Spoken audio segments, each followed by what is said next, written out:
So nakalagin ako rito sa Money Phone Pay, click ko rider. Do you have something needs to be picked up and delivered? Yes. So, edit detail. So kunyari, sakong bigas.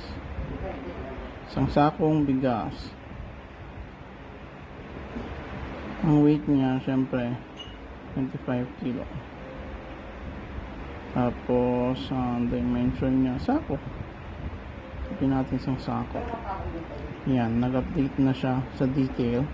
Tapos, lumabas na yung origin, tsaka destination. So, select mo sa map saan yung exact origin mo. Yan, pwede mo. Kunyari, dito ka manggaling sa McDo. EDSA. Yan, pag okay na yung location, origin na yun, nag-register na siya. Destination naman, saan mo siya ilalagay? Ay, papadala natin siya sa SM North. Yan. Tapos yun. So yun na, naselect mo na yung origin tsaka destination. Nag-click naman ngayon yung show fee. Yan, bali 4.1 km siya.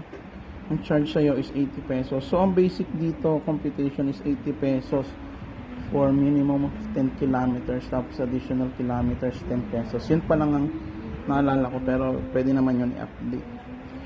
So, yan. Rider, get rider. Click mo yung get rider. Nag-get rider na siya. So, available na siya ron sa mag-a-alert na yung mga rider na nasa paligid mo. Ngayon, pwede mo i-cancel yon. Pag kinancel mo yon, mawawala yung ibang button, yung get rider lang ulit. Yan, tapos pwede, ito ayusin ko pa itong locate your yung driver. Pero ano yan, kapag ongoing na yung delivery, yun locate.